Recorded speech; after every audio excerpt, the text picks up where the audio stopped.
All right, welcome back to Roundtail Restoration, everybody. My name's Chris Fisher. This is my 1964 Triumph TR4. Doing a slow teardown of it. No idea what I'm going to do today. No plans. We'll see what happens. Thanks for watching.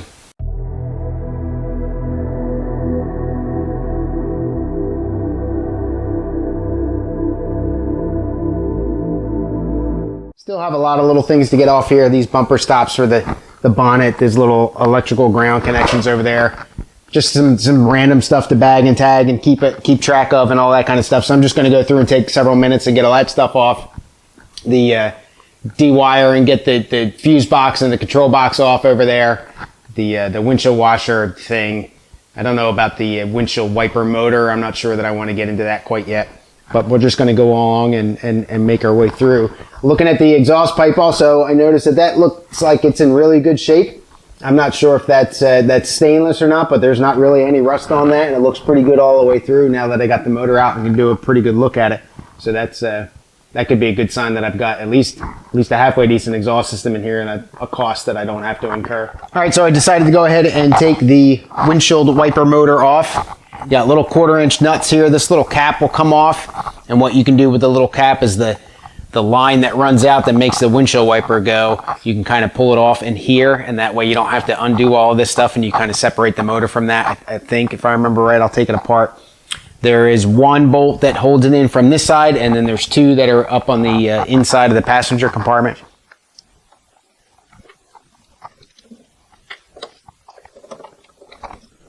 So that should lift up and almost off. Now there's a couple screws missing, it looks like, on this thing. That's all right. So up and over there, so you can see all that nasty grease, but right here is where that little arm clicks in to the cable that runs out and moves it back and forth. So I'm going to try to lift that out. There's little connections right here that you can kind of see on camera. That's some confusing stuff in there, so I may have to undo that. But the grease is it's not completely hard, but it's definitely not too pretty. So we'll go ahead and kind of get this disassembled here a little bit. All right, so it doesn't look like I can lift that out without taking it apart, which is fine. You just got to take note of this. So this little clip right here, this black clip, that's what holds it all together. This guy right here is for the resting area where the windshield wipers will come to a stop. So this is just kind of sprung a little bit, so you just pry this back and shoot it all over the place, and I can see it, thankfully, so I didn't lose that guy. And this just lifts off, and then this whole arm here should lift up. The grease is making it one part. So now that all just comes out like that. All right, so now this arm is free here, and I'll be able to get that out, and then I'm going to put this back together, put the cap back on, because I don't want to lose these little parts. So when I get to that point here, I'll show you. All right, so hopefully, if I remember right, and how this thing's put together, this should just pop. You see how that's not really connected there? The problem is now, though, is that cable is taut in there because of it running through everything. So I don't know, I'll be able to twist this kind of out of its way.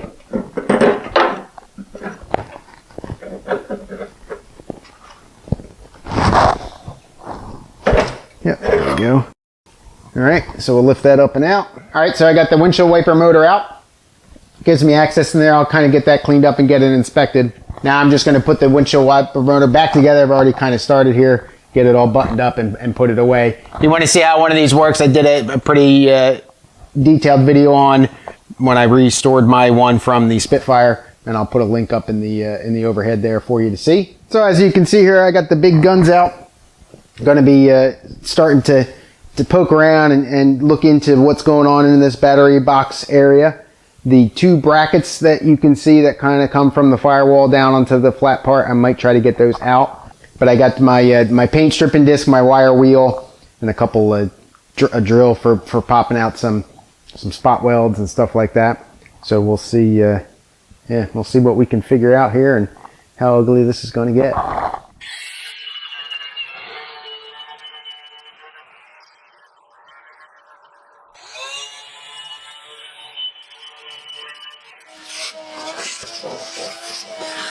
All right, so unfortunately, it's pretty stout metal. This is probably 14 gauge or so, which is frame thickness. And over here, I've got a little bit of brazing. It has to be spot welded, but it's going to be a real bear to get this out. So I'm going to continue to work on it. I'm going to have to get these brackets out. I don't have a choice to be able to affect the repairs in here that I need to do. You can see, hopefully anyway, that up in here that all needs to get cleaned up and taken off. This whole piece up in here is going to need to be replaced from about here or so. One of these cutouts here, there's several cutouts. I'll try to recreate them. And then behind that, you got at least 2 pieces of metal here. So you can see these little half moon cutouts. I don't know what they're for, but so I'll continue to try to get this cleaned up and get some of this scab off of here. And then this is going to be painful because this is in pretty bad shape down here, and that's going to all need to be cut out. And then this tray here, it's not horrible.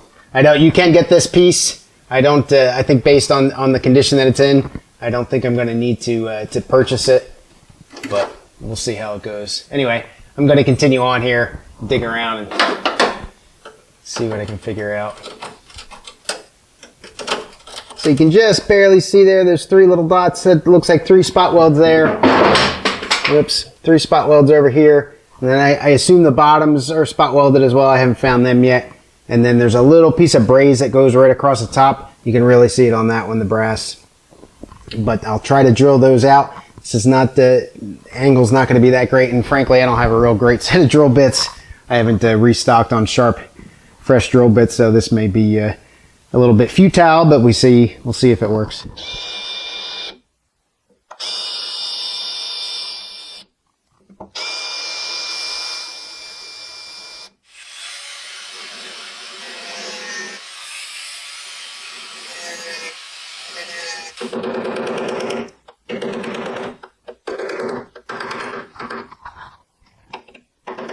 All right, well, I was just messing around a little bit and just putting the hammer under, or the chisel underneath there, and that whole thing popped. So now all I've got is actually the 3 on the top here. I might be able to just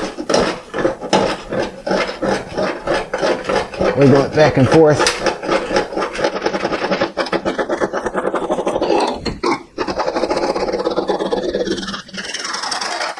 All right, so there's that guy. Obviously there's some spot welds under there. I don't know how many. And looks like I totally missed the spot welds.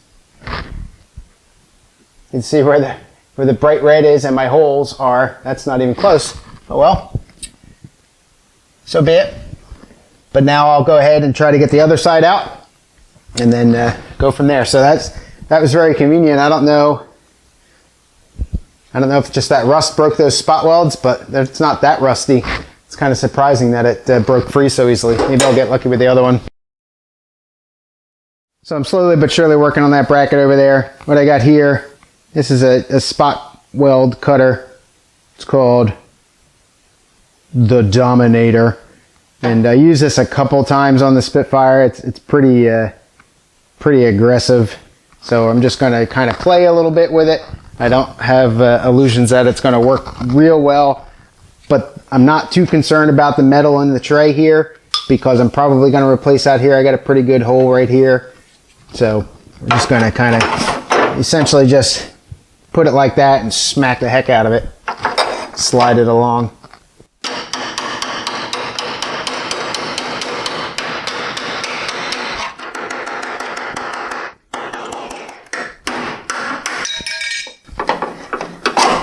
And I just punctured through the metal there. The metal of the pan, that's what you got to watch.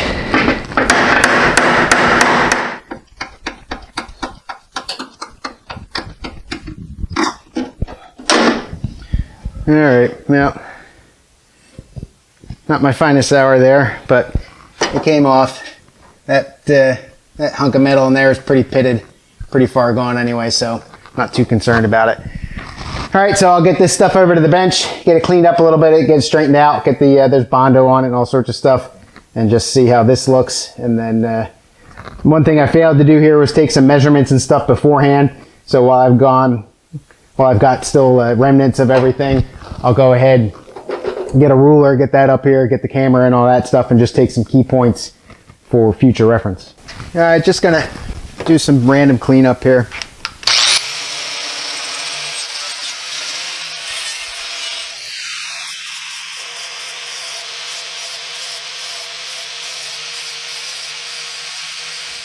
One other thing I didn't notice is they're not the same.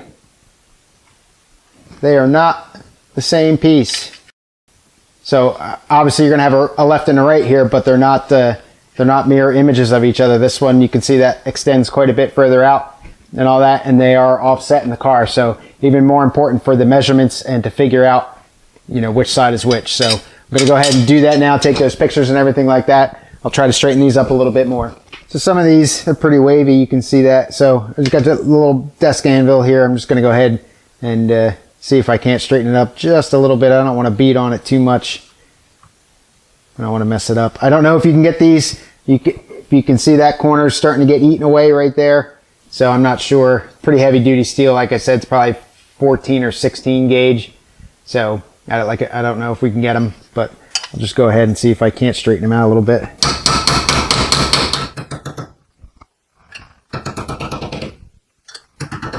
All right, so I straightened them up. Unfortunately, I don't think they're straight. Just kind of putting them back in the car right now and lining them up to where the weld holes seem to be. They don't seem to be straight, so just either they bend or in some way move, and they're not, you know, they're complex shape here. So I'll have to check that out and make sure that I'm not getting ahead of myself with banging these up too much. But so I got them off at least. I guess you can say that repairs are underway. All right, so obviously quite a bit of holes and everything there. Nothing that looks too extreme. I did take my little metal gauge, and all this stuff seems to be 18 gauge, which I'm pretty sure the Spitfire was 20. So I don't know if they are a little thicker metal for the little higher quality car or what, but 18 gauge is a little bit easier to come by than 20 gauge is. But before I start doing any repairs or break into any of this stuff, I definitely need to get a hold of some sheet metal first so that I can cut stuff and size stuff and everything before I just go hacking away. So that'll be on the shopping list. All right, everybody, that's all I got. Thanks so much for watching. Leave a comment below, tell me what you think. Well, repairs have officially started. I'm gonna call it that anyway, so we'll see. Get a hold of some sheet metal, we'll start welding some stuff in. Thanks so much for watching. Have a good rest of your day. Cheers.